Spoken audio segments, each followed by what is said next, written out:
Now in its 10th year, this is GabNet. Talk like you've never heard it before.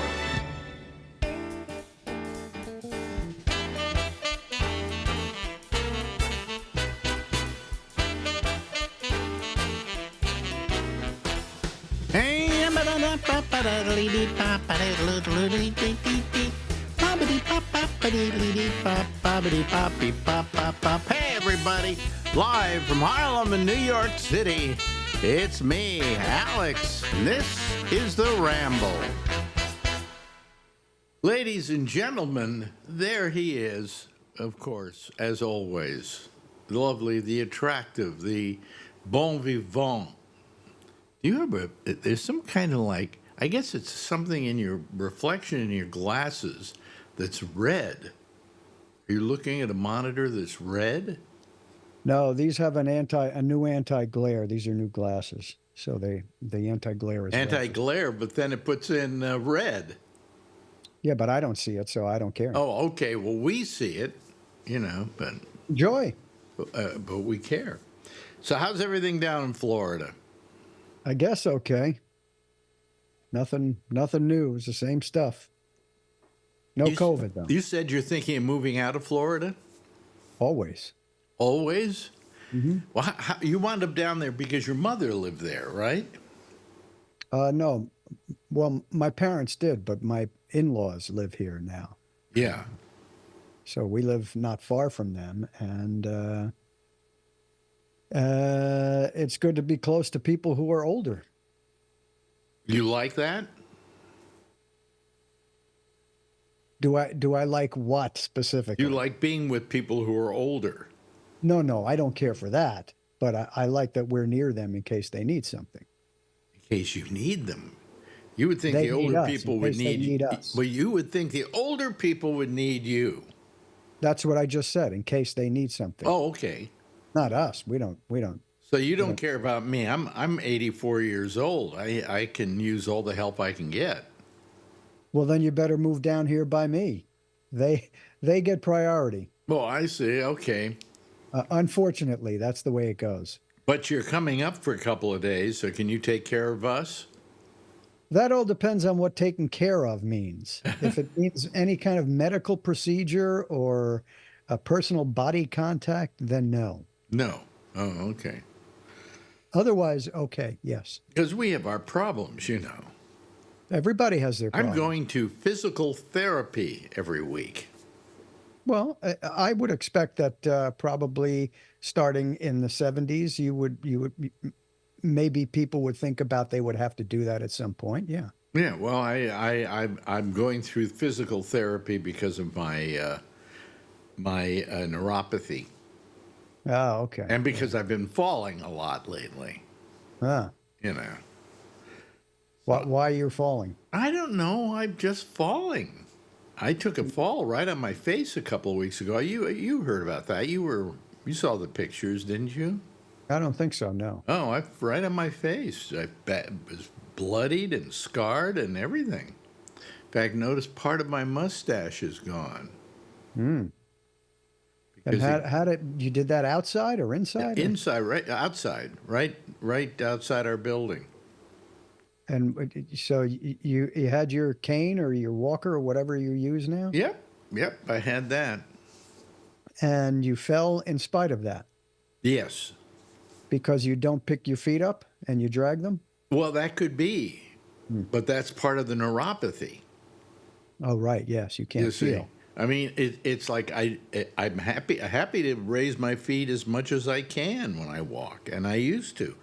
But now I have a certain slide that takes place because of the neuropathy. Right.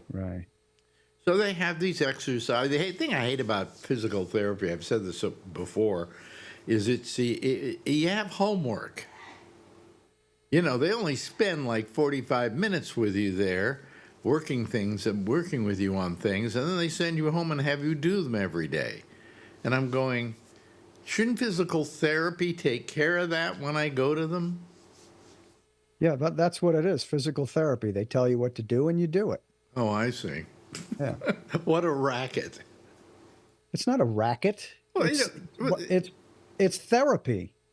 They're not going to do it for you. You have to do the work. Yeah, well, I do Show my you what to I do do and my do the I do work. my exercises every day. Good. Well, that's what you're supposed to do. Yes, I'm a good boy. All right. You good. know, You're not going to fall. they're not much. You know, there's some leg things and 30 reps of legs, and then lifting my spine, 30 reps, and then I have a sit-up thing, stand-up thing, which I do 20 reps, getting off a chair, and then I do a balance thing in the kitchen against a counter, in which I try to balance without touching the counter, which is kind of impossible for me because I have my motion is all screwed up. So You asked me if I like to hang out with old people, and I said not necessarily, but I generally do not care to hang out with old people because this is what I get all the time. well, is old yes. people complaining about being old. No. As an older person, let me inform you, you ageist son of a bitch. And so what? So what? What? It's nothing to do with being ageist because I won't do it when I'm your age either. Nor do I care to hear it when No, I'm your you age. think you won't. But the fact is, you get a bunch of old people together, okay, in a room, let's say dinner, and I guarantee you within 5 minutes they're talking about their medical ills. And I guarantee you I walk away from that. No, don't but I care- guarantee don't you, care if you to hear become, about it. if you get to 84, you will be that way. I hang out with people that are in their 80s. They don't ever talk about shit like this. They have the 5 minute time period, and then it's over. There are other things to talk about. Oh, of rather course, than, we talk than about we the talk. liver and the pains and the aches and the who cares about that. Move on. There's more to life than that. I mean, every morning I wake up to my wife saying to me, "My back is killing me." Then why say it every morning? Well, I know, Hear it every but- morning. Stop but- saying it. Stop saying it. You know, it's a given that her back is going to ache. Then Marjorie should stop saying that. Well, when you're here, will you tell her that? Sure. Oh, okay. Sure. All right. Do you tell her that you don't want to hear it? I don't tell her I don't want to hear it because then Well, tell her. I'll get a bunch of crap back, and you know. So you get crap And back, and she'll do tell I you mind that she doesn't hearing want to it? hear your stuff either. Do I mind hearing it? She's my wife. It's my duty to hear it. No. What do you It's mean? not What do your you mean, duty no, to hear no? old people complaining about their ailments. That's nobody's duty. You haven't gotten to this point yet. You haven't gotten to the point where. I don't want to. This is my point. I don't want to get to this point where I have to listen to people talk about shit about their health. I don't care, and most people don't care. But you I get see- into the pool and into the hot tub, and people start talking about that shit, and I put my earbuds in so I don't have to listen to that. There's so much more to deal with in life than to hear about people's ailments and problems. It's enough already. I give you 5 minutes, and that's it. That's it for the ailments. But you don't understand. You know, let me- I obviously don't. Whatever No, you you're going don't. to say, You I obviously you don't really understand. don't understand. You don't understand that I wake up in the morning and I just ache. I have aches and pains, you know. Yeah, it's not that I don't understand because you say it all the time. I do understand.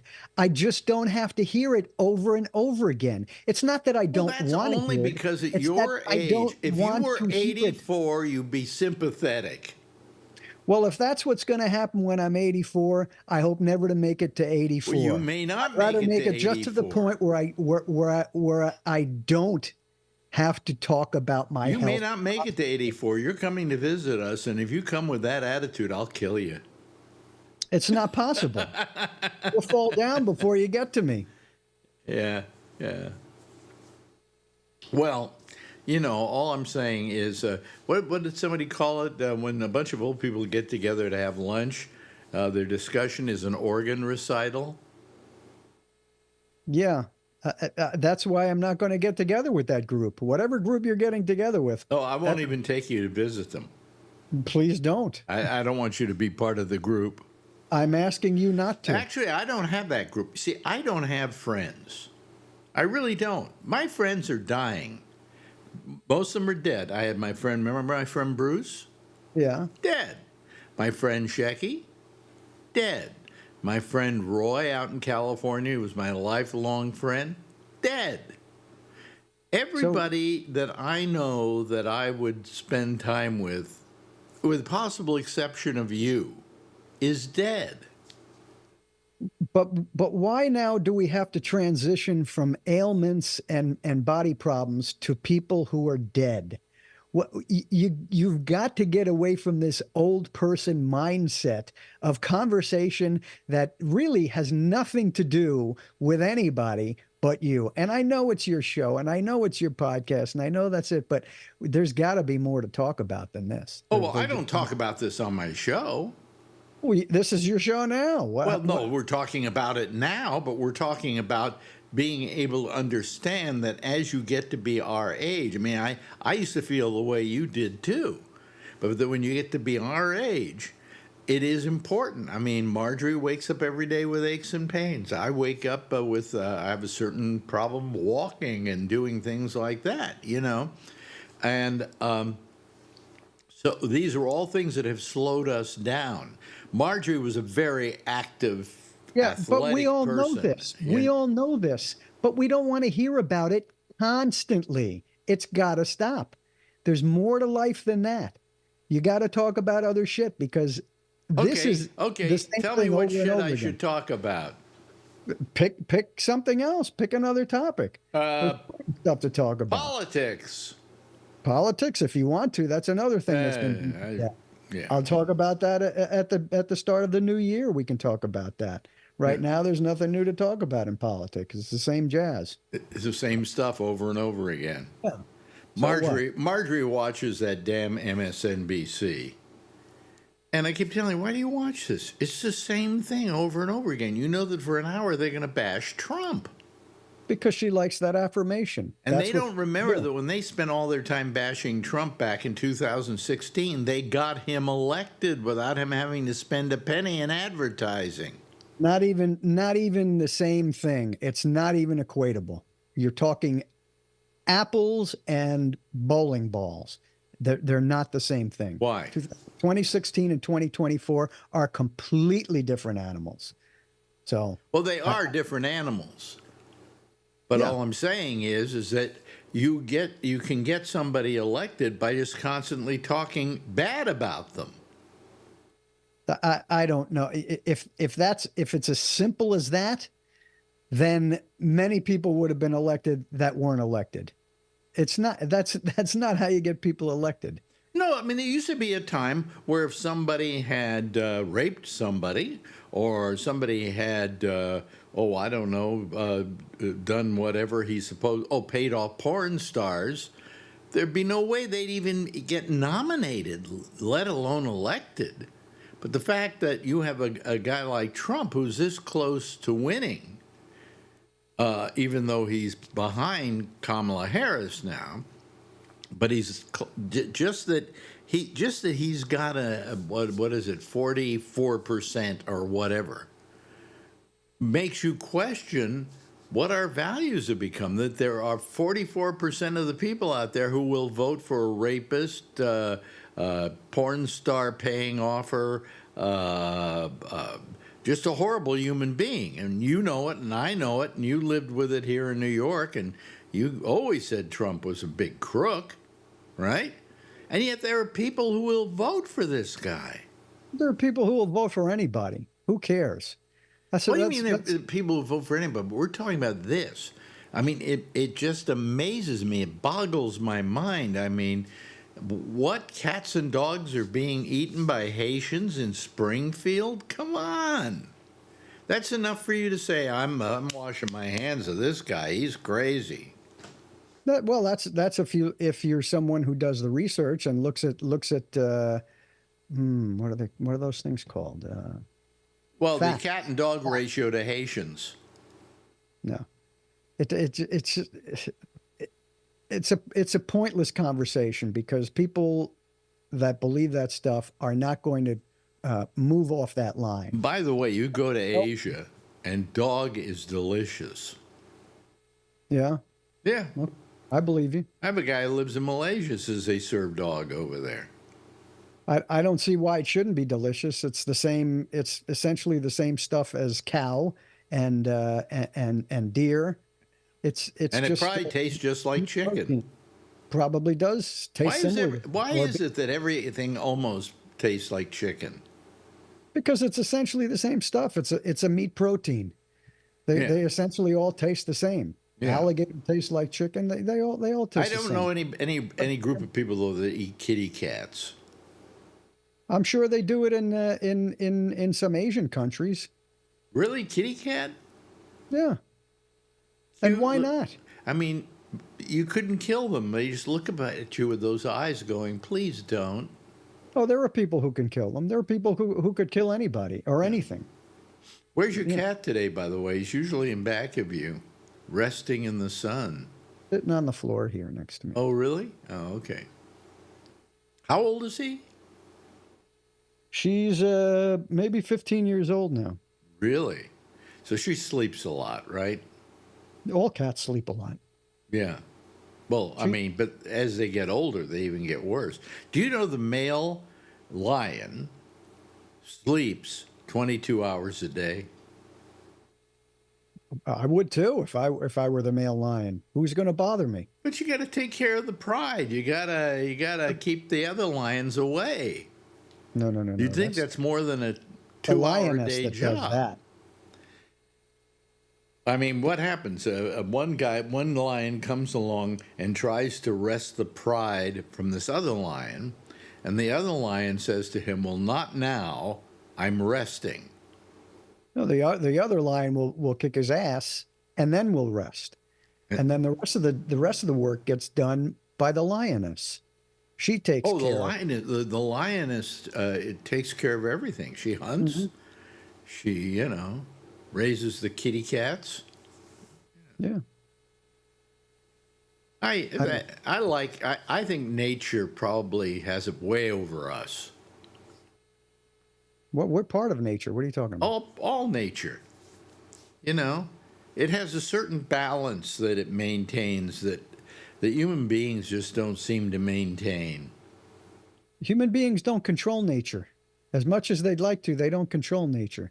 And they will not control nature. And I was thinking the other day, forget about nuclear war, forget about, everything else. We're past the point of climate change that it is not going to affect us adversely. So just accept the fact that humanity will not be around for many more generations because the climate will continue to change in an adverse way for the life of humanity, and humans will go away. And who's to fault for that? Humans. Humans. Yeah. So what? So But that's what? because we don't have a relationship with nature. No, that's not it. That's not it. It's because there. If you want to put three things in order, nature is one of the top things, right? Okay. Nature, very powerful force, but there's another powerful force, even more powerful than nature, when humans are involved, and that is money. Money is more powerful than nature. So if it involves getting money and nature gets in the way, nature loses. And there's even one more powerful force than money, and that is the human ego. And whatever it takes to boost the human ego, even if money is not involved, that's what will happen. Nature is maybe third, maybe less than that. So forget about nature being on top. We don't care about nature. We never have really cared about nature. Maybe in the early days of humanity when that's all there was.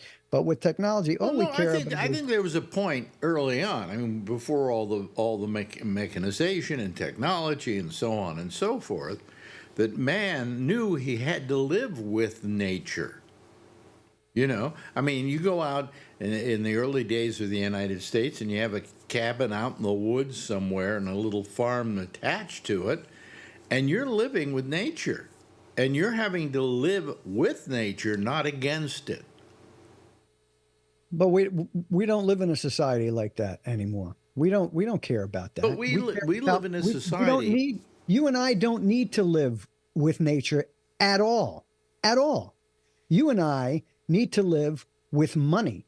If we don't have money, we cannot live. Doesn't matter. We don't need to worry about, oh, the farm and the crops aren't coming up this year and the cows aren't growing as fat. It doesn't matter to us. That's what's gone by the wayside. And because of it, we just don't care about nature. And it doesn't matter because nature would come and kick our ass anyway. So it doesn't matter. Yeah, but I mean, nature's going to win. There's no question about it. You want to pick a fight with nature, nature's going to win. You cannot, and people go, oh, gee, we have all these wildfires in California. They don't realize that's part of global warming.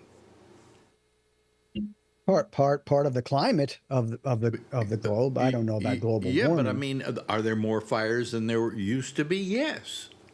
Are there more at this point in time, hurricanes, tornadoes, all kinds of things? Yes. But that has happened in the past. That has happened several times in the past, where the climate of the Earth has just become so extreme that a lot of life couldn't survive. Only once. It's happened several times. There were several events, excuse me. But the one that we think about the most was the last major one that got rid of the dinosaurs and all the life on Earth. And then life started again. And since then, we have not had one of those events. But from what I've seen of the science, the dinosaurs were destroyed by an asteroid that changed the climate substantially and killed many species on this planet. There have been other times where that has happened without an asteroid coming into the Earth's proximity. Mm-hmm. Those are the things we need to look at. Those are we would have needed to look at if this weren't going to happen. But this is already done. This is finished. There is no coming back from this. You may want to create some kind of suit that you can live in the extreme environment. But aside from that, the kids have to prepare for a lot of hot weather that's not usually in places that is hot, and cold weather that's not usually in places that's cold. And it's going to happen. And just deal with it like you deal with everything else, because but if we can prevent that from happening, it can't be prevented. It can be Alex, prevented. It can be slowed. It certainly can be slowed down. By what? I'm sick. I'm so sick and tired of hearing this nonsense about your footprint and reducing carbon emissions. It's not happening. It is not happening, and it will not happen because we care about money. Yeah, but do you don't agree, care about this. Do you agree it should not happen, that we should be aware of it, and we should do everything to stop it, and stop with this looking at money as being the most important thing in the world? But that's not going to change. It's not going to change. Why is everybody thinking that we're gonna be able to swing this around? Oh, we'll be able to change it. I have a solution. I have a solution. Let's make money illegal. How about just live your life and enjoy your life and stop doing all the nonsense you don't need to do? I would like to, but other people are fucking with it. I mean, for instance, other people will always fuck with it. I'm paying a lot of money for what we call Medicare supplemental because they never gave us Medicare where it takes care of 100%. And why? Well, that's just because a great some country money to live people in. had to be satisfied. Not me, not an old guy who needs his Medicare. I'm paying $350 a month to get supplemental so that the other 20% is taken care of. And by the way, they're also taking money out of my Social Security for Medicare. So between the two, I'm paying like $500 a month. And really, at my age, shouldn't I just be taken care of? That would be nice, but that doesn't happen in this world. Yeah, well, that's why I'm saying we should make money. We should make money, and the pursuit of it illegal. No, that's not right either. that's not right either. That's not the answer either. Responsible capitalism is the answer. But that's not gonna Yeah. happen. Okay. There's That's not gonna happen. another dream you're living with: responsible capitalism.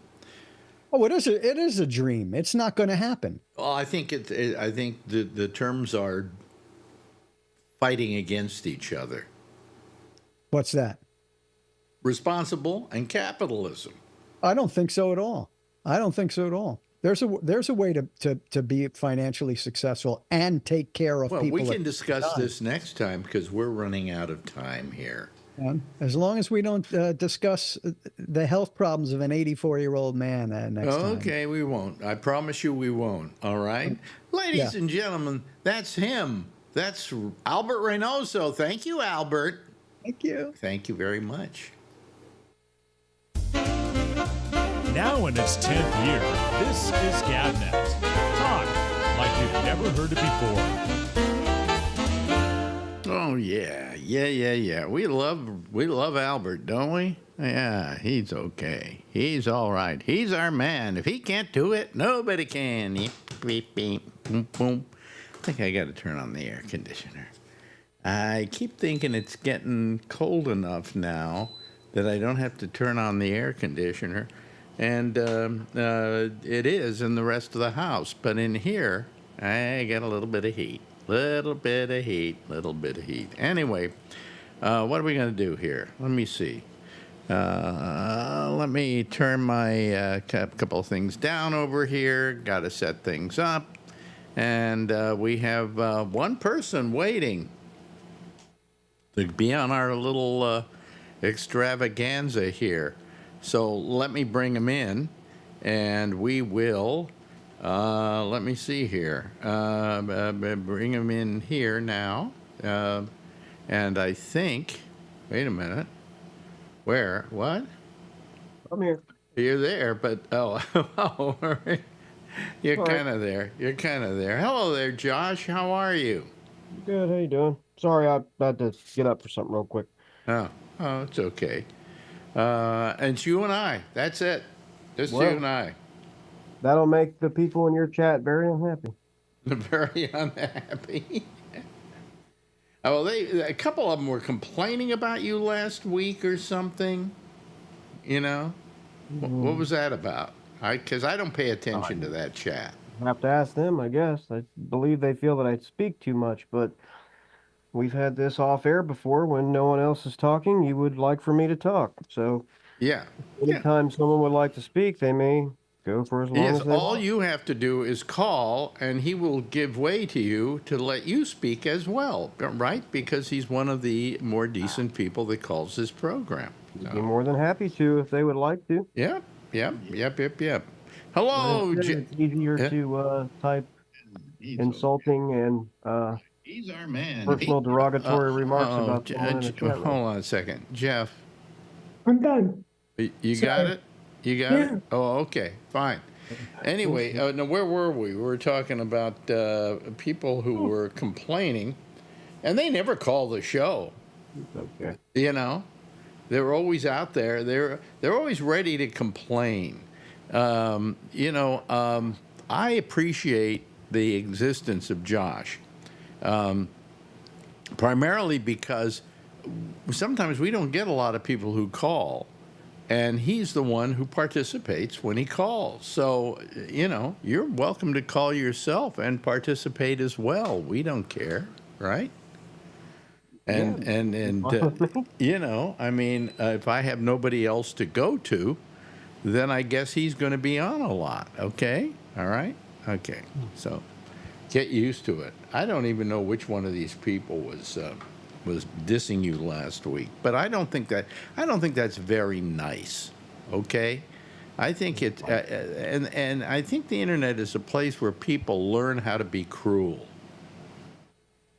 Well, yeah, that's certainly not exclusive to YouTube and GabNet, that's for sure. I mean, Yeah. a lot of people type things, they wouldn't otherwise say.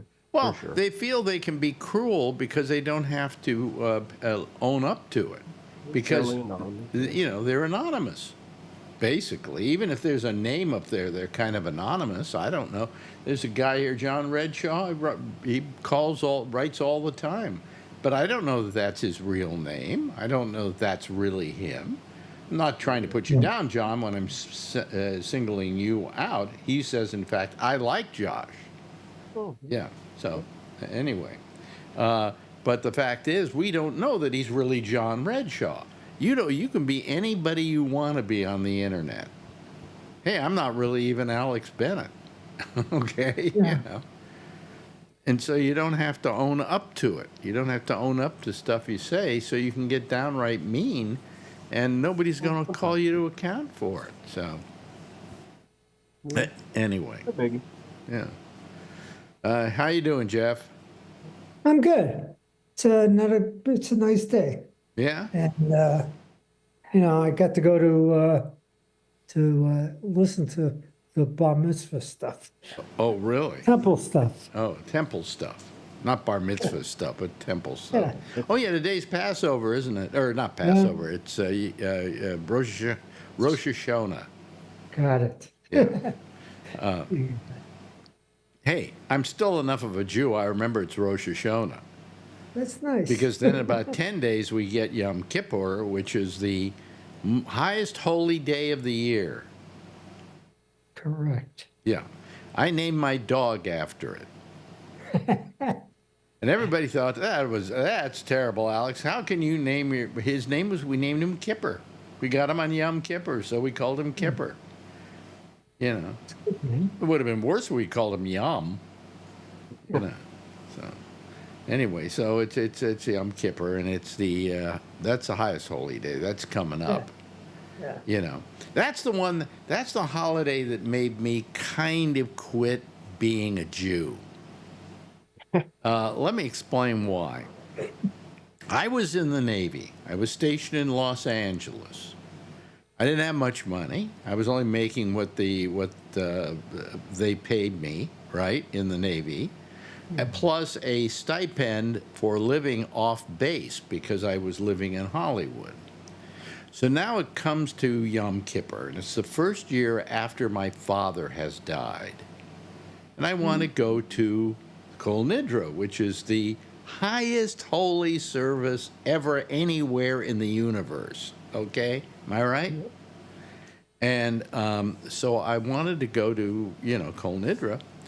And I call up one of the shuls in Hollywood, and I said to them, I'd like to come to the Yom Kippur services because my father just died, and I want to honor him by being there. And I felt compelled to do it. And they said, well, it's going to cost $500.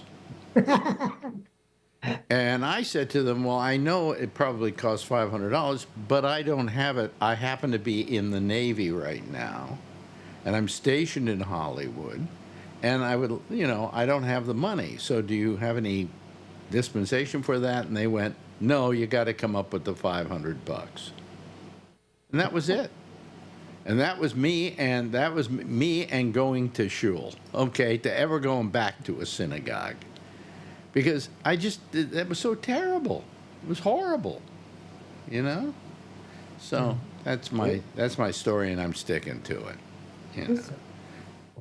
That is a little excessive. Well, At that time, $500.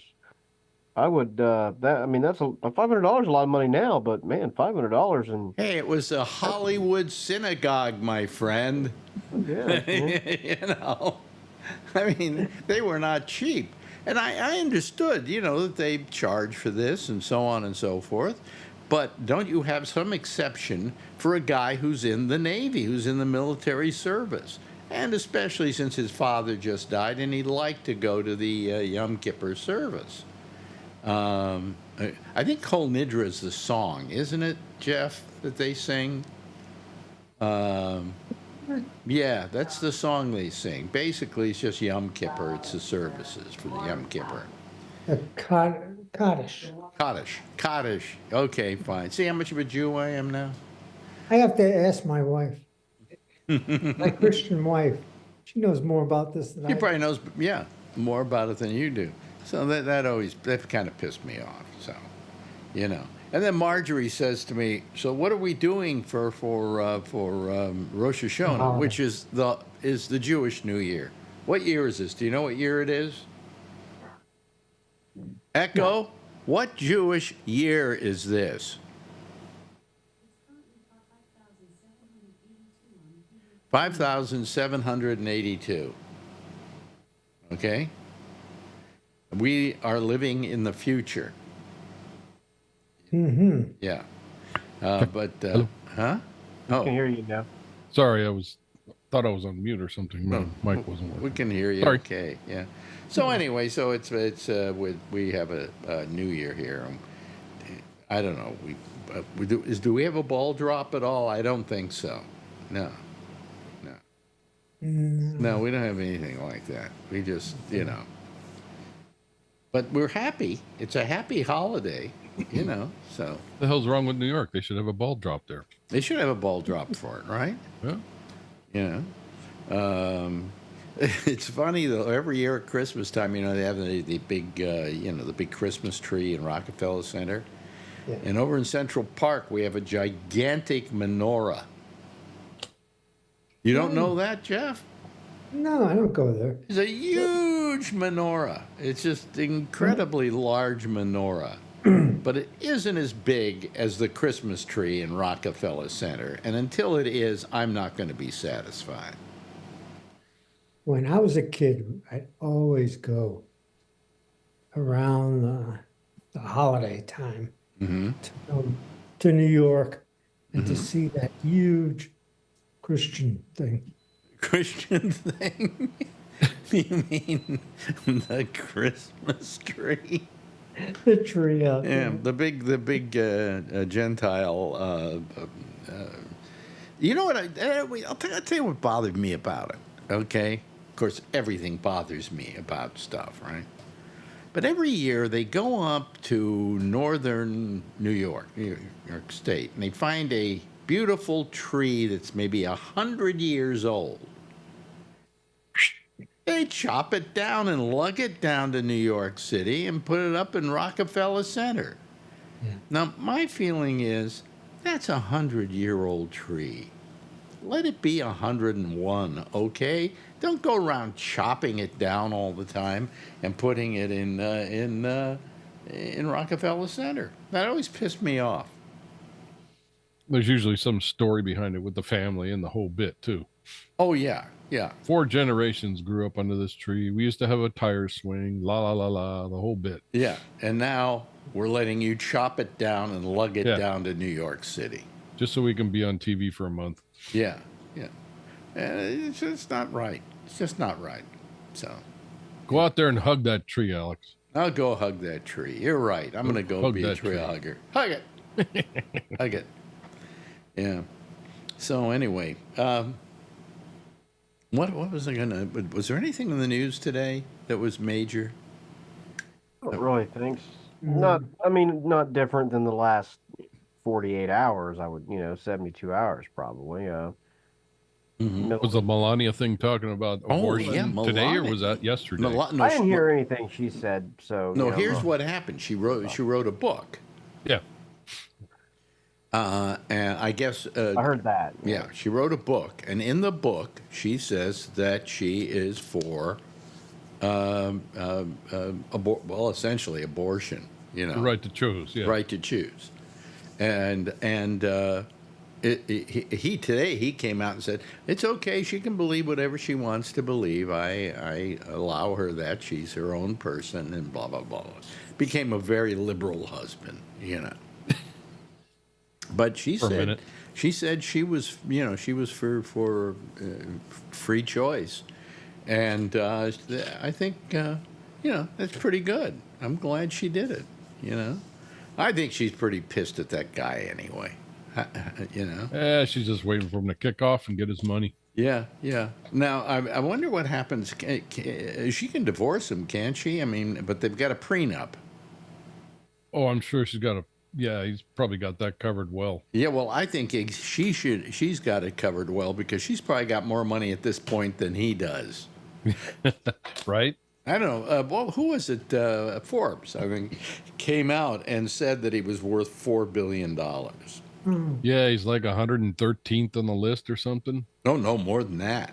Yeah, something way down there. Yeah.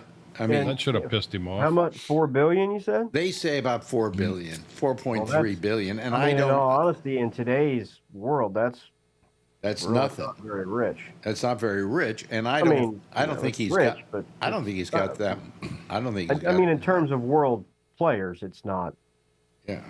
I mean, there are some people on that list who could literally put $4 million in cash in an airplane and fly around and throw it out, you know?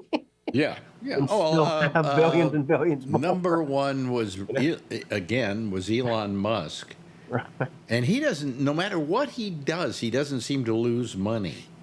He's Makes still money. $230 billion. Yeah. On what? Where did Yeah. last time we looked, he had 230 billion, right?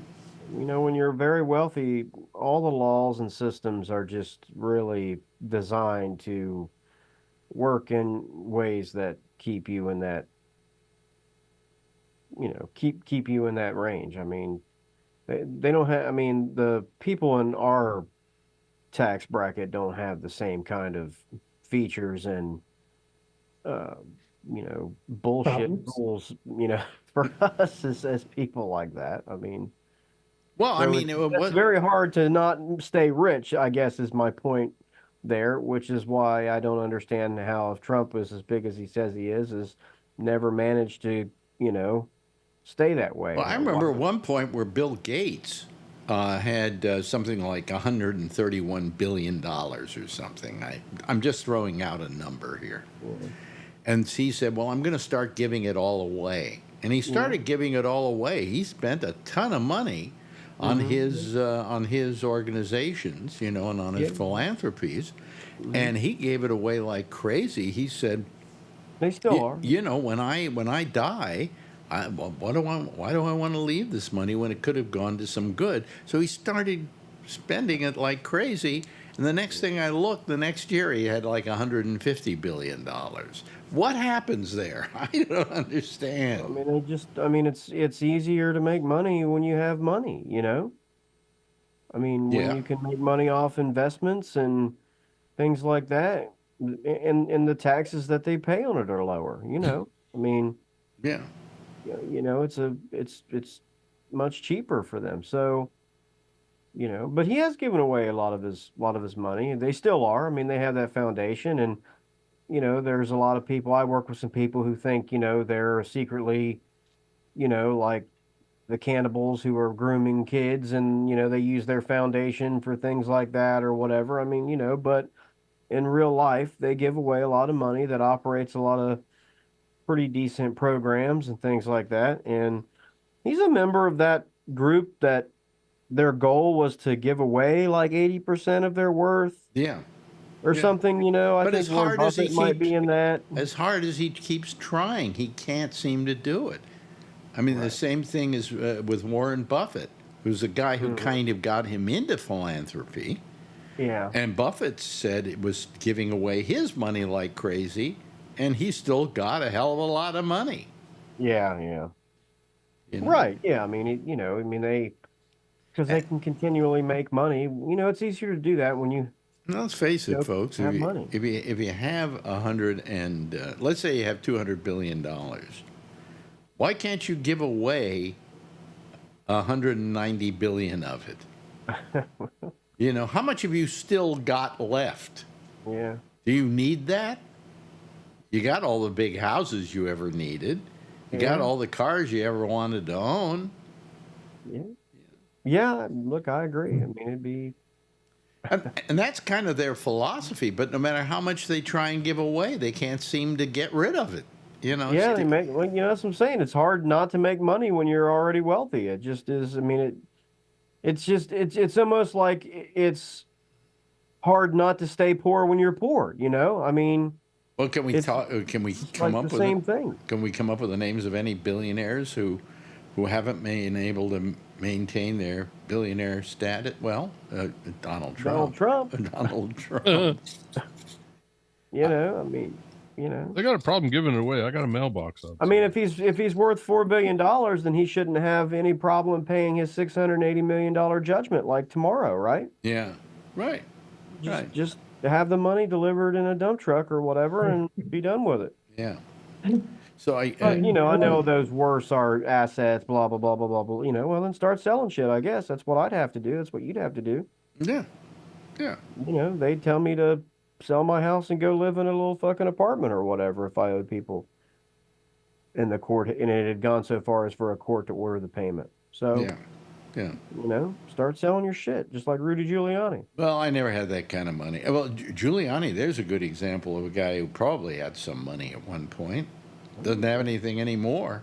Well, he's still managing to get around like he does because they haven't taken it all yet. But I mean, there's a person, I mean, what has Giuliani ever done to have a house in Palm Beach and New York and Arizona and all this other, you know, I hope he ends up living in a fucking Motel 6 down there in fucking Brooklyn next to all the crackheads and fucking, you know, homeless people. That's fine. Yeah, well, exactly what he deserves. That's what he deserves, of course. But you know, I didn't ask for anything bad to happen to him. I just said he should go live the lot in life that he carved out for himself, which is living under a bridge in New York, trying to see if he can get people to like him again. You know, how far could somebody have fallen? I mean, that's the biggest fall, I think, in modern American history. This was America's mayor. That's what they called him. Remember that? America's mayor. Yeah. And we loved him. I didn't. Well, I did. And, you know, I mean, every day he got out on the phone and tell everybody what's going on, what's going to happen, what's we going to do, here's what's happening. Well, he didn't save any lives by doing that. I'll tell you who saved lives by doing that was Cuomo, where he used to go on the air every night at like 7 o'clock and give everybody a pep talk and tell them to wear masks and here's what we're going to do. And, I mean, pretty good, you know, pretty good. Decent guy, you know. So, I mean, he did something. All Rudy did was get on television every night and just calm people down. That was it, you know. While all his friends were robbing the city blind, but that's another story altogether, you know. Hello, Tom Yamaguchi. 2 nights in a row. Boy, do I feel. I heard Rudy Giuliani, and I just got an email from him today. Did you really? Would you like to see it? Yes. Donations? Yeah. Can I share my screen? Yeah, sure. If you, I think you can. I don't know if you can. Let me see if that's an option. Mm-hmm. I think it is. If you move your mouse around and choose the right. Under more. It's in there. I don't see Sherry's screen. No. Okay. Maybe I don't have that available to you. Let me see. Oh, bummer. But I could read it. It's got a very nice picture of him. Yeah. And it says, in red, white, and blue letters, it says Rudy Giuliani Freedom Fund. Dear friend. That's how the Republicans send me emails. It's friend. Mm-hmm. They used to send it to TOS or whatever. It was THOS. I don't know why, but now I'm just dear friend, and I'm a great patriot. Dear friend, or it could be dear co-conspirator. Right. Yeah. Anyway, it says, this is how Biden and Kamala want me to be remembered. Fulton County Jail inmate number PO1135780.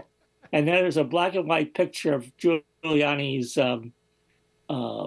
mugshot from Georgia. Those were full-color mugshots. Why didn't he publish it in full color? I don't know. Maybe he's cheap. Cooler, black and white. Oh, he's broke. That's right. He's broke. Anyway, he couldn't afford color. Anyway, it continues. It says, and now their D.C. comrades just disbarred me in Washington, D.C. to stop me from holding them accountable in the court of law. These tyrants have taken away the very law license I used to defend President Trump as his lawyer. This comes after my license was taken away by the same New York Democrats who are trying to sentence President Trump to jail, and jail is all caps, 3 weeks after he wins the 2024 election. Let me be perfectly clear. I did absolutely nothing wrong, and nothing is underlined. The vengeful Democrats simply want to destroy me for serving as President Trump's lawyer and refusing to drop to my knees and surrender to the deep state tyrants who are killing America. And then it goes on and on and on. And then, of course, When he drops to his knees, I'll tell him what he can do. and then it says, the Rudy Giuliani Freedom Fund, contribute $25, contribute $50, contribute $100, contribute $250, contribute $500, contribute other amount. Thank you, and God bless you. And it says, Rudy Giuliani. I love how they throw that in at the end. Yeah, it's a great email. I love my Republican emails. Yeah. I don't get Republican emails. They don't waste their time on me. It's amazing they wasted this much. I registered as a Republican in 2012. Mm-hmm. And why did you do that? What was your thinking? I was going to vote for John Huntsman, which Patrick Blazik also supported. John Huntsman in 2012. And I supported because he was actually a Republican that supported climate science. Was actually accepted. So that was the only way that you could vote for him. Yeah, the presidential primaries were closed, so I registered Republican, and then of course then registered Democrat after. And actually, John Huntsman dropped out, so I ended up voting for Fred Carger. A Republican. I voted for Fred Carger, who was the first openly gay president candidate on either party. So he beat out Pete Buttigieg. By the way, so I registered Republican or Democrat after the primary, and I've been getting Republican emails ever since. I get them from Just Trump. takes one. I get them from Trump. Wow. Wow. I'm a great patriot. I'm his biggest supporter. I haven't given him a penny. I'm his biggest supporter. Yeah, I would like to get some mail from Donald Trump so I could wipe my ass with it. I'll forward them to you. Good, because I could use the toilet paper. Well, you remember a few years ago, I was getting those too back when Phil was around, and I used to shred them up and stick them back in the envelope and send them back. Oh, yeah, I haven't. I didn't know I haven't gotten any real hard copy letters. I did get one from Trump, and actually, I got those ACLU pocket constitutions. Mm-hmm. I put a bunch of stuff in it, which was it's a postage paid envelope. So make sure it's a postage paid envelope. Put all that stuff and send it back to him, and they had to pay the postage. Yeah, exactly. That's what I always made sure they were prepaid. Yeah, but then they got smart. Yeah. Then they got smart, and then they said envelopes that require a stamp. So but it was still worth the stamp to me. Since I'm a member of a couple organizations like the American Organization of American Historians, the American Historical Association, 4 or 5 more. They sell your name, to other places. Yeah. For stuff like that. So I will get stuff in the mail. Every single day. It's out of control. Asking for money to donate things, American Battlefield Trust and all that. But what I've gotten a couple times, it's hilarious, is I can't remember what they named the organization. I could probably look it up, but Glenn Beck and a few other of those crazy people have bought some land in Utah. And I sent this to Kyle and Patrick before.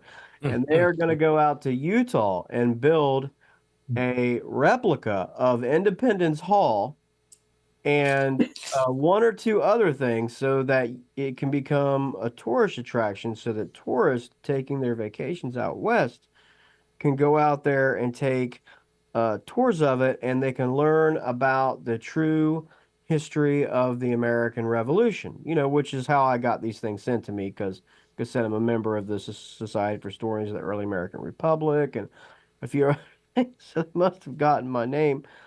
And, they want me to send them money because they're trying to build this Independence Hall replica, full scale Independence Hall replica, and some In other Utah. building. I can't remember what else. I think it was the Capitol building, and they're going to practice there. Something, yeah. I mean, it was, I mean, like, and they are trying, I mean, they're spending like tens of millions of dollars on all this, as you can imagine. And I don't remember where in Utah it was. I think, they located it fairly centrally, probably somewhere right off I-70. But I mean, it's just like, what in the hell's wrong with these people? Did they ever build? Wait a Yeah, minute. I mean, Did you're going they? to stop out there and get the true But history, and this is a big deal about how, people who live out there, it's so expensive for them to travel to Philadelphia and all. Yeah, so we can do it halfway. But it's like, who's going to be teaching this real history? I mean, like, Yeah, what books are they going to use? yeah, I mean, Well, yeah, my I don't know if question there's is- like some fascist dissident, Well, wait a minute, from Russia that escaped from a how long gulag or ago- whatever. But how long ago was this that you got this mail?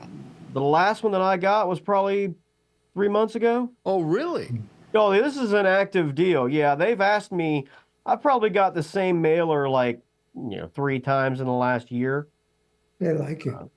Because like I said, they probably got my name from a couple. So of they different- started building it all? I don't believe they have. They're just in the process of stealing money at the moment, and they'll probably never build anything. Yeah, just like they're building Trump's wall for him. Right. I mean, what they'll end up saying is that it didn't work out, and they used the money to pay off the land, and the rest went to like administrative fees or whatever, which is a nice way of saying Glenn Beck and Sean Hannity split $2 million, between them. Or it was Glenn Beck and Sean and somebody else.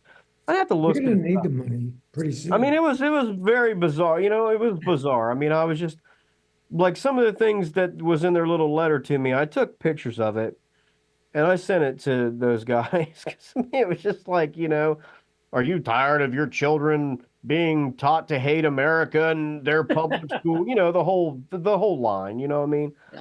And I'm just like, those are my Heritage Foundation. Right. emails. Yeah, but basically, yeah. I mean, it's like, what the world is wrong with these people? I mean, I just don't, the Heritage Foundation, a whole other thing when it comes constitutionally. They actually used to have some constitutional guidance that I could sort of agree with. I mean, they had a Heritage Foundation Guide to the U.S. Constitution that I quoted once or twice in the first master's degree that I did in the thesis, which was on the Constitutional Convention. I quoted a thing or two from their guide, because it had some reasonable stuff in there about some of the early intentions and things like that. It was reasonable. I don't know that I agreed with all of it, but it was reasonable enough, that it was, I could put it into the argument and some analysis. But now they've just gone, because of Trump, they just make stuff up that I know they can't believe. I mean, that's what I'm saying. I just don't understand, because they see it as like their ticket to power or whatever, I assume, or money or whatever. Project 2025. All the above. Oh yeah, they're a hardcore, Mike, organization I full got a of question assholes. about Project 2025, though. How realistic is it that it becomes a guide for a future president? Or Well, is They're it just... already implementing it. I mean, for Thanks to Trump's Supreme Court. realistic practicing right for now. Trump, I would say realistic. Realistic for anybody other than Trump, I would say anybody else not named Trump would probably throw it in the trash and just keep walking. Well, I mean, keep those people away from me. Trump claims he doesn't even know what it is. Well, that's a Bull. bunch of lies, but I mean, pretty much anybody else would take their little book and throw it in a waste can and look at somebody and be like, your fucking job from now on is to make sure that I don't get my picture taken or stand within 10 feet in a room of any of the fucking people that had anything to do with this. And if I do, you're fired. That's what a normal Bill Clinton, George W. Bush would do, right? Right. With these radical people, your Well, job I is don't to wanna make be- sure I that don't I don't wanna- end up getting my picture taken. I here, don't want to be seen with these crazy Correct. loons. Yeah. Yeah. Yeah. But Trump is of no such it's act like they're great on Monday because you're talking to this group of people, and then on Tuesday, I've never met any of those people. I've never even met anyone that's met those people. I mean, so all made up bunch of lies. Period. He knows exactly who they are, and he knows exactly what they want. And we've been talking about this for a couple years, but I'm seriously saying that historically, you get to a certain point where, fascists just start telling you what it is they want to do. Like way back, they start with innuendo and suggestions and talking, you know what I'm saying? So that just the people that, are on their side hear them. And then we've reached the point now where they're not really afraid to write it down and print it out in a book anymore. Okay. No. Because, that's one step further on the road to something that you can't turn around and come back from without some sort of major conflict.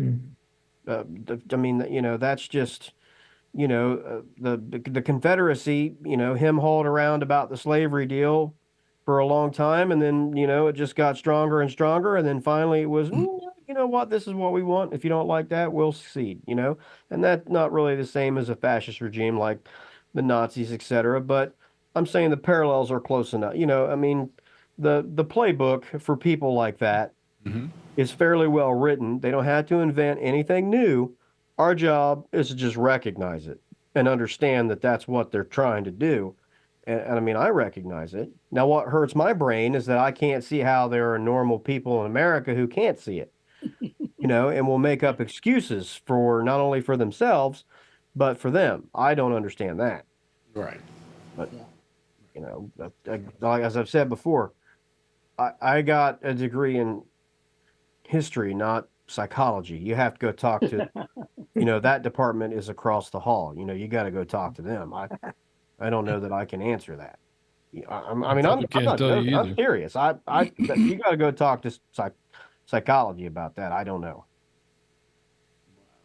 I guess I can guess, but they want to be liked. They want to fit in with a group. They want to feel important. They want power. They want, whatever. But you'll have to. I'm sure there are people that study that, and because I just can't. I can't get it. I can't get how people know that it's wrong. They know the stuff they're saying. Well, what was it? The old saying: "Never underestimate the intelligence of the American public." And the fact is that the public here is pretty stupid. Pretty stupid. Here comes, I think, Ray Renati, who we haven't seen in a while. Well, they're at least naive, at a minimum. A lot of them, Yeah. I just think that there's a stupidity out there I can't believe because, in my whole lifetime, I remember people running for president. And if anybody even had some of the baggage that Trump has got, people wouldn't even think about him seriously as a guy running for president. But here he is, this totally immoral sot, who these people are following. I'm going, what America were you born into? What country did you grow up in that you can honestly sit down and believe this crap? And that you find him acceptable. Come on, you're a Christian and you don't mind his morals? Are you out of your mind? What kind of Christian are you? Well, forget the morals. What about his record? I can't believe people say, "Oh, he's so great on the economy." He destroyed the economy.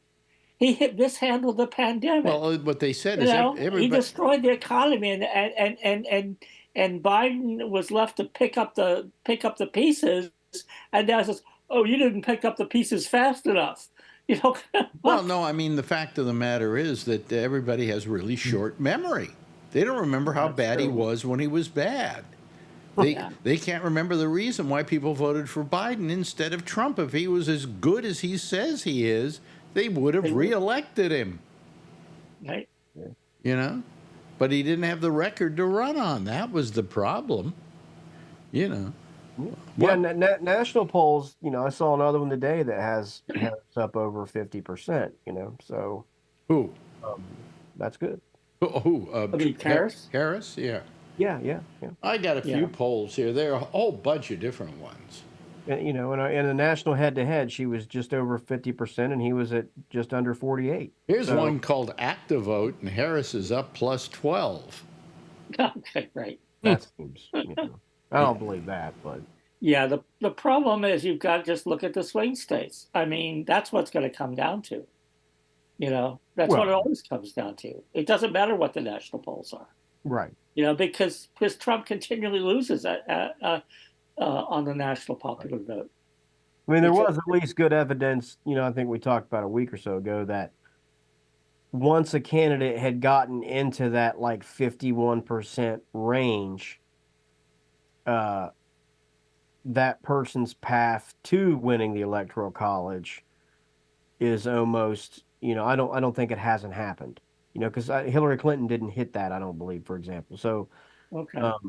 you know, so I mean, it's just positive news. I mean, Yeah. it doesn't, like Tom said, doesn't make a difference. I mean, you know, how many times you turn on a game and they said, you know, this team's beat this team 7 straight times. Well, you know, they got to play today, right? So, Right.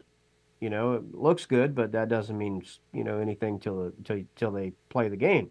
So, I mean, we'll see. Well, I mean, it's definitely close. they're saying that there's a what we call the silent vote out there. The people who are going to vote for Harris who aren't saying so to the pollsters. You know, and I don't know. and that the pollsters are getting it all wrong again. It's basically because they're pollsters. I mean, look at how they poll. They sit there with a clipboard, and they say who you're going to vote for. And the person's standing out there in public. It's not in the sanctity of a voting booth, you know. And they're going to say what they think their friends would want to hear them say. So of course, okay, I'm for Trump. All right. Well, yeah, it's not even that. I mean, it's basically them calling until they get somebody actually picks up the phone, which is usually people who are not like me. I don't recognize that. I'm not picking up the phone. I think they're doing it a slightly different way now because they realize only 50% of America have telephones now. They have cell phones, Right. you know, and that they've really got to start going out after these people in a different way than they did in the past. Mm-hmm. Well, we'll see. I don't pay any attention to the polls really. Yeah, right. I mean, what data that we've seen has been positive for Harris, you know, which is good. I mean, I'd rather have it that way than, you know, not, I guess, right? But it's still, I mean, it's all nothing until people turn out and vote for it. But you know, I'll tell you, where it only depends on where you watch. I tend to watch all the major news networks because I like to see how they're parsing it. And I got to tell you, I hate MSNBC. I mean, I just feel like they're sucking my dick. Okay, you know, they're just trying to keep me happy. But then I go over to Fox, and they're the same goddamn thing on the other side. I mean, I watch it, and it's like going into Bizarro World. You know, it's a completely different world over there at Fox. On top of that, they have a different set of commercials than they have on MSNBC. Really, I thought they were all selling prescription medicines because their viewers are all old people like us. Well, it's a different set of prescription medicines on Fox than you get on MSNBC. Yeah. Different side effects, huh? Yeah. And I don't know what it is with the advertising right now, but there is an overabundance of please send money to these poor kids. You know? Oh, that. Yeah, I mean, and I don't know why right now they're in such preponderance. It could be that what's happened is that these news outlets aren't really making money. And they have to take whatever they can get, and the price is cheap, and it's cheap enough for these people to take out time. Now, I happen to like St. Jude's. Okay, so I don't mind their ads because they don't show you a bunch of pathetic kids. They show you crying parents, but they don't show you crying kids. They show you happy kids, kids who are getting well, parents who are gratified that, they've got some place to take them. But you go to these other ones like the Shriners, for crying out loud, and they got kids that look pathetic, and they just want to make you feel so guilty that you didn't send them your money. But all I'm saying is I see a preponderance of these ads. I mean, I saw one news break a couple of days ago where the whole 2 minutes was taken up with these kind of organizations, whether it was St. Jude's or whether it was the Shriners or, Cars for Kids, And a number of these advertisements are more than 1 minute, like the Humane Society or something. They show all these pathetic, all these poor sick the pathetic. And I would swear that some of them might be 3 or 4 minutes. The ones with the animals really bother me because they sit there and they've got an animal that looks pathetic because he's chained up and he hasn't been fed. And I'm saying, you could really go over and feed these animals and unchain them. But no, you're not, because you want to get a good shot of these dogs looking pathetic. Well, they unchain them after they unchain them afterwards, yeah. But I'm just saying, and I don't even have a TV, so I don't. The only time I see these news channels is when I'm working for somebody else. I've got, I have people that I work for that MSNBC is on constantly, and so that's the only time I see these news channels, and I don't want to waste my time with them. I mean, Marjorie loves watching MSNBC. And I keep telling her, stop it already. Well, what really irritates me about it is that basically, Fox came on. It's been a conservative argument for the very big, going back to Goldwater. Mm-hmm. That the TV or the liberal media, the media is biased against conservatives, and so Fox came on with this premise that, well, we're going to be fair and balanced. That means that the media has been unfair to conservatives, so we're going to provide the balance by being overly giving just the conservative news. Okay, we're providing that balance. We're giving the conservative news. And then MSNBC comes along and say, well, if they're going to give conservative news, then we're going to give liberal news.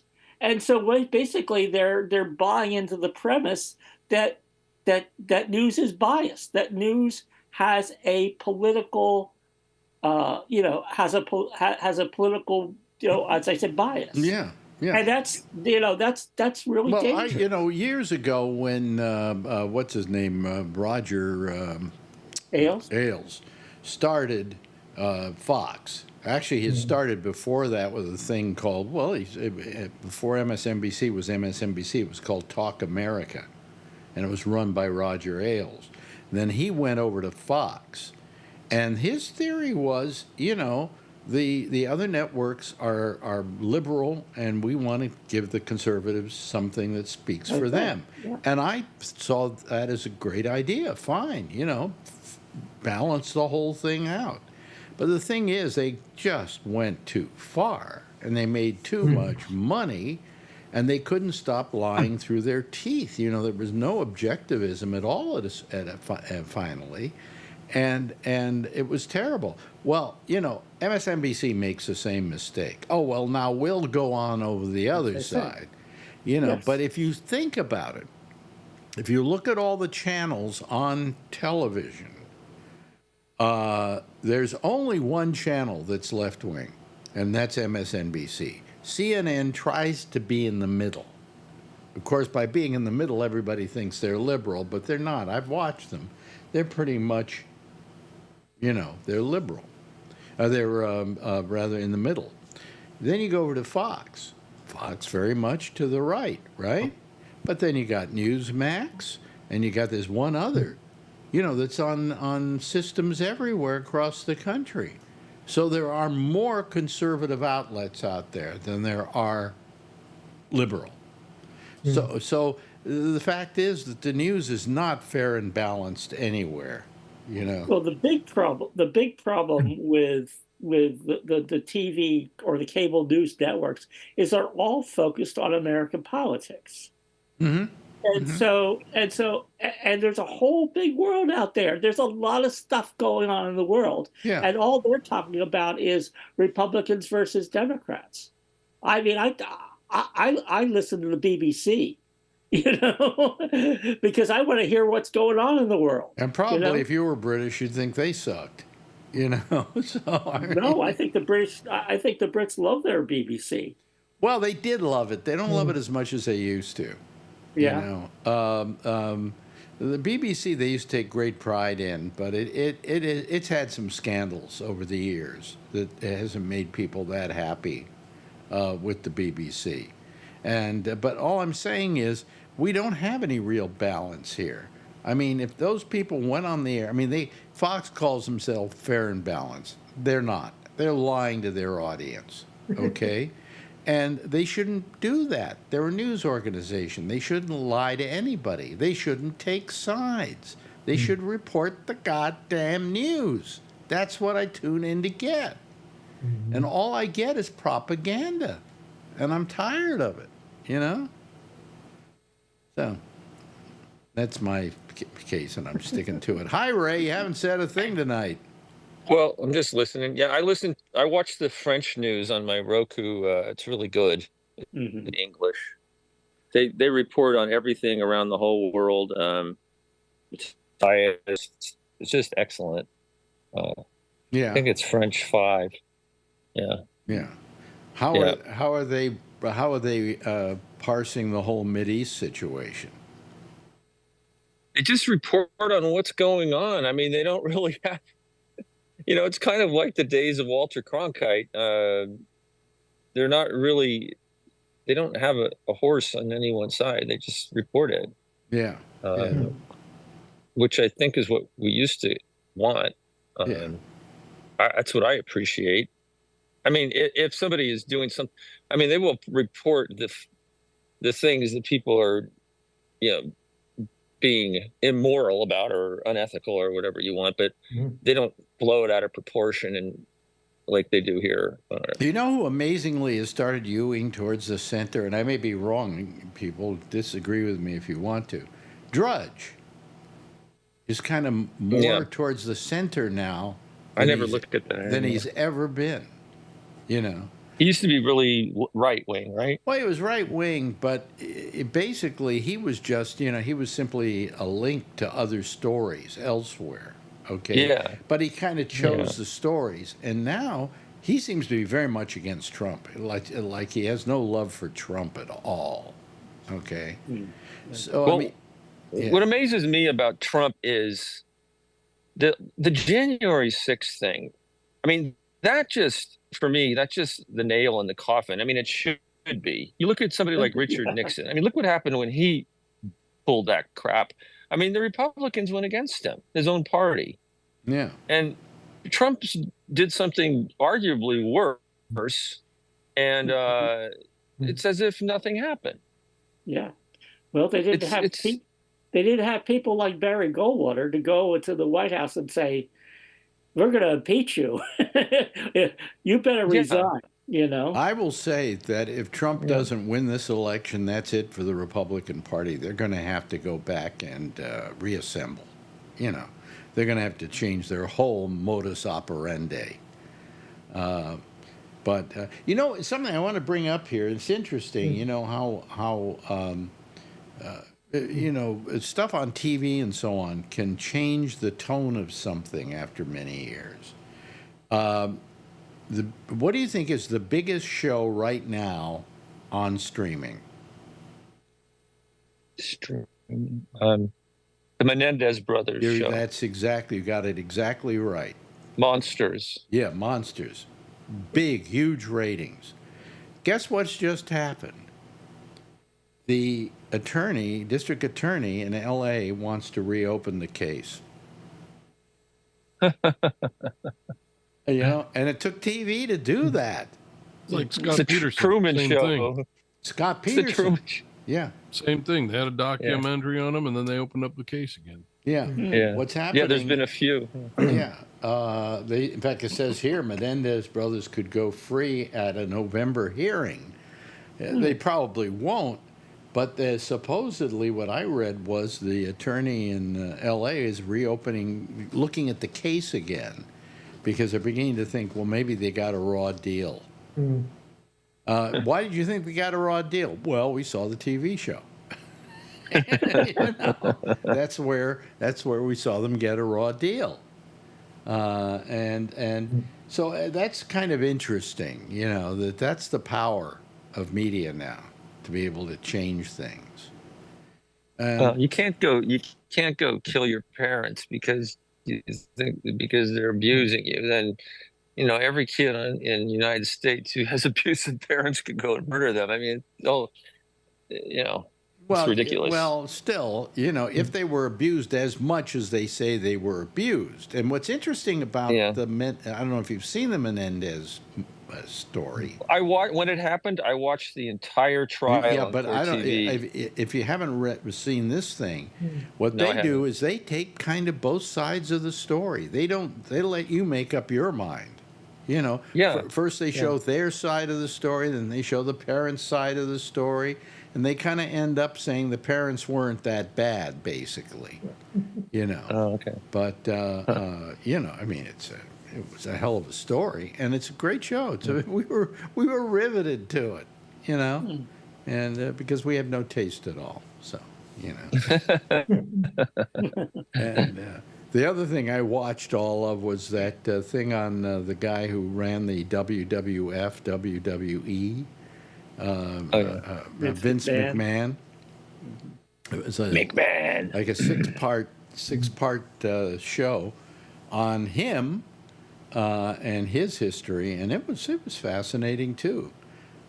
One of the more he was a character. Yeah, one of the most fascinating parts of the show is when they show, you know, Trump appearing in wrestling matches, and they think he got a lot of the idea of how to act to the American public by going on wrestling TV or wrestling shows and having to play that whole game of, you know, being larger than life and so on and so forth. And that some of the people on that show said he got everything he knows from us. Trump wrestled? Huh? Did you say that Trump was a professional wrestler? Well, he went, but he went on to the WWF or WE. They changed the name of it. Way back when he appeared as a character, a character there, and he wrestled McMahon. Oh wow! I didn't know that. and he would jump on people, and they would punch him, and. Yeah, you know, but he then would get on and do all this yelling and screaming like wrestlers do. You know, I'm going to get this guy because he. And he kind of learned how to be that kind of entertainer there, and is using it now. So he is for sure using it. Pretty amazing. But yeah, oh well, we got another. What is it? 32 days? Is it? Something like that. Boy. Something close to that. Can't wait till it's over with. Yeah, well, maybe you won't want to be. See, we're going to Europe on the 7th of November. Oh, I just got back yesterday. Yeah. I just got back from France yesterday. I have the worst jet lag. We're going to France on the 7th. I'm going to be there for about 5 days. And we've decided that if he wins the election, we're not coming back. We're immediately running over to the French embassy and asking for amnesty. Asylum. Yeah. Ask for asylum. Yeah. Anyway, that's it for tonight. Gosh. It's great having you all here. And an intelligent bunch, too, I might add. Not the same stupid knuckleheads we usually have. No, I'm just kidding. Thank you, Josh. Won't see you tomorrow night. You got to work. Jeff, great talking with you and having you here. Kevin, Delightful. Tom Yamaguchi, 2 nights in a row for Tom. This is like a record lately. I couldn't resist talking about Rudy Giuliani. That's right. And of course, Ray, thank you so much for joining us tonight. I appreciate it. Join us anytime. Welcome back from France. In the meantime, everybody give a big wave goodbye, and I'll give a big wave goodbye at you. Okay, there they go. That's our citizen panel for tonight, folks. There'll be another one starting any moment now with our good friend Amy Manuel, and she has one that will be on, let's see here, we use Skype over there, and it'll be Gabnet Live that you call with Skype. I'll see you again tomorrow night. Same time, same station in life, and in the meantime, as always, if you see her, tell her I love her, okay? Good night, everybody.